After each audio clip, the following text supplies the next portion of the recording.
नमस्कार प्यारे विद्यार्थियों, मैं एक बार फिर से आपका स्वागत करता हूं आपके अपने पसंदीदा चैनल अमित स्टडी प्रो में। आज हम आपको इंग्लिश का पूर्ण सिलेबस जो हमारे क्लास 10th यूपी बोर्ड 2027 का है वो उसका पूरा डिटेल्स वीडियो एक लेक्चर में आपको हम कंप्लीट कराएंगे।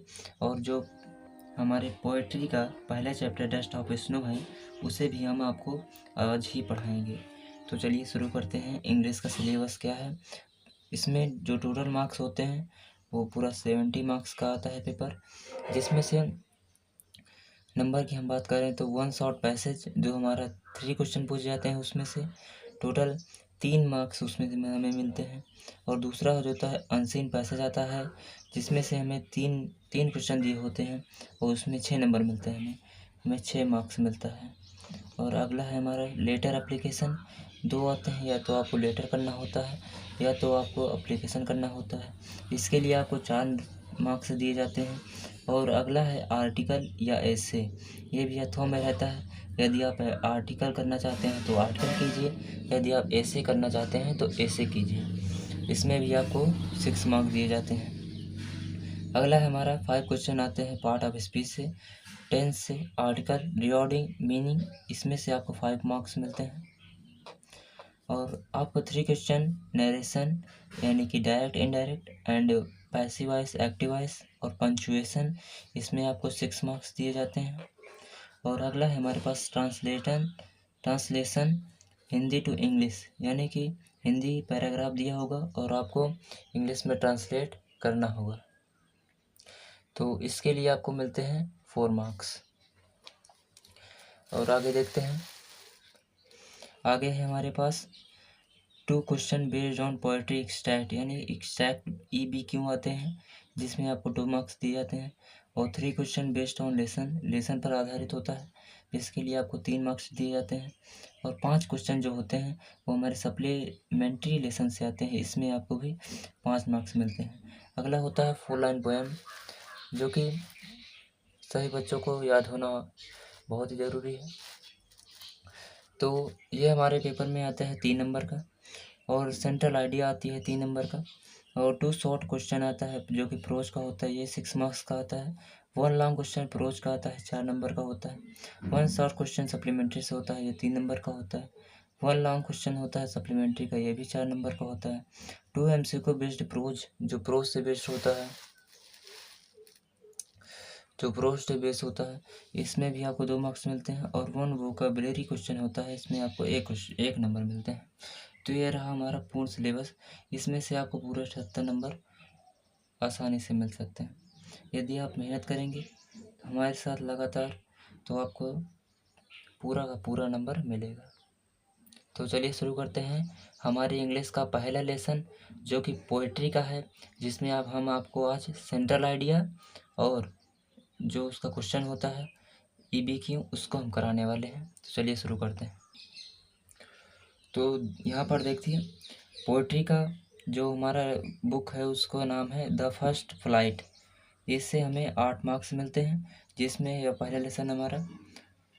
और इस पोएट्री से 2 MCQ आते हैं, 4 लाइन पोएम आता है 3 नंबर का, 1 सेंट्रल आइडिया आती है, यानी 8 मार्क्स, टोटल 8 मार्क हमें पोएट्री से मिलते हैं। तो चलिए शुरू करते हैं हमारा पहला लेसन, जिसका नाम है the dust of snow. The dust of snow, यह लेसन हमें बहुत ही सीख देता है। तो चलिए शुरू करते हैं। डस्ट ऑफ स्नो यह किसके द्वारा लिखा गया है, तो यह रॉबर्ट फ्रॉस्ट के द्वारा लिखा गया है। रॉबर्ट फ्रॉस्ट के द्वारा लिखा गया, compose the dust of snow. तो चलिए शुरू करते हैं इस लेसन को।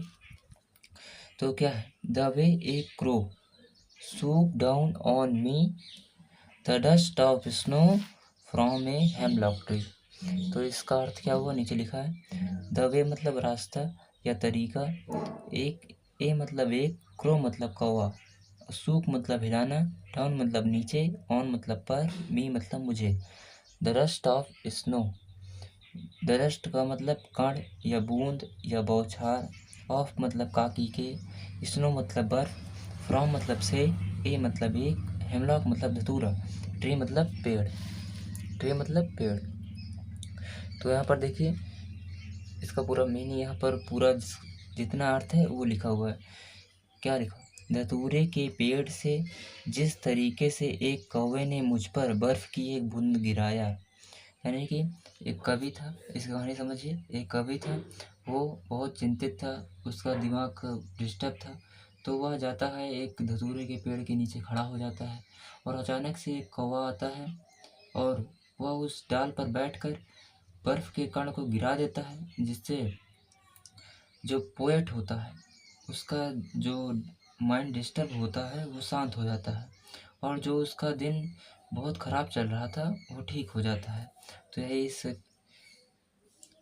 जो कविता है इसी में बताई गई। तो अगर अगला पैराग्राफ देखते हैं, अगला पैराग्राफ में क्या है। तो अगला पैराग्राफ देखिए, यहाँ पर अगला पैराग्राफ में है, has given my heart a change of mood and saved some part. यानी कि हैज़ गिवन मतलब दिया, माई मतलब मेरे या मुझे, हार्ट मतलब हृदय को, ए मतलब एक, और चेंज मतलब परिवर्तन, ऑफ मतलब का के, मूड मतलब मनोदशा, एंड मतलब और, सेव्ड मतलब बचाना, सम मतलब कुछ, पार्ट मतलब भाग। यानी कि इसका पूरा मीन्स क्या होगा, उस बूंद ने, यानी जो कौवा ने गिराया था उस बूंद ने मेरे हृदय की मनोदशा को बदल दिया और दिन का कुछ भाग दुखी रहने से बच गया। यानी जो बहुत दिन खराब चल रहा था उसका, उस दिन तो वो दिन उसका ठीक हो जाता है। तो अब एक लाइन और बची थी, इसे देख लीजिए। Of A lady I had dude.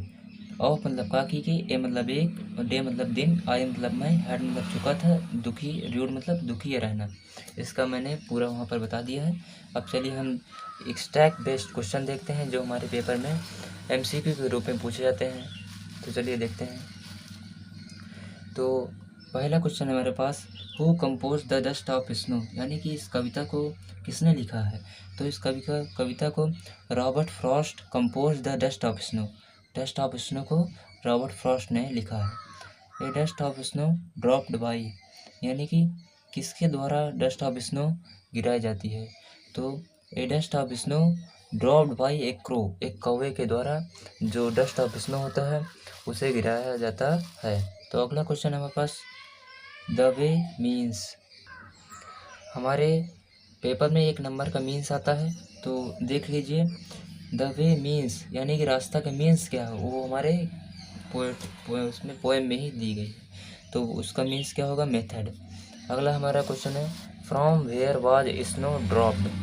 तो from where was snow dropped यानी किसके द्वारा, कहाँ पर से, स्नो मतलब बर्फ़, ड्रॉप मतलब गिराई गई थी। तो हेमलॉक ट्री से बर्फ़ के कण गिराए गए थे। अगला क्वेश्चन देखते हैं, who was sitting on the tree. यानी कि पेड़ पर कौन बैठा था। तो कौन बैठा था, एक क्रो यानी एक कौवा बैठा था। अगला क्वेश्चन हमारे पास, where was the poet standing. जो कवि था वो कहाँ पर खड़ा था। तो अंडर हेमलॉक ट्री यानी कि धतूरे के पेड़ के नीचे खड़ा था। अब चलिए हम सेंट्रल आइडिया देख लेते हैं इस लेसन की। चलिए हम शुरू करते हैं अपना central idea, dust of snow. तो बस आप इतना ही लिखेंगे, 5-6 लाइन है, इतना ही लिखेंगे, आपको 3 नंबर आराम से पूरा मिल जाएंगे। मैंने भी भाई 10 का पेपर दिया है, मुझे भी इंग्लिश में पूरे पूरे मार्क्स मिले हैं, और यदि आप इसी तरह लिखेंगे तो चलिए शुरू करते हैं। This poem dust of snow is composed by Robert Frost. इसे आप ब्लैक पेन से ज़रूर डिनोट करिएगा, और जो पोएम का नेम है इसे भी, डस्ट ऑफ स्नो को भी। In this poem is sad mood, it is snowing slowly and slowly, then a crow comes, he shooks and fell a dust of snow on the poet. On the poet. On the poet. Become much happy, save of the day. बस आप यहाँ तक लिखिए, इतना है ही। जब आप इतना पूरा पेपर में अच्छे से लिख देंगे बढ़िया राइटिंग में, तो आपके फुल मार्क्स 3 नंबर मिल जाएंगे।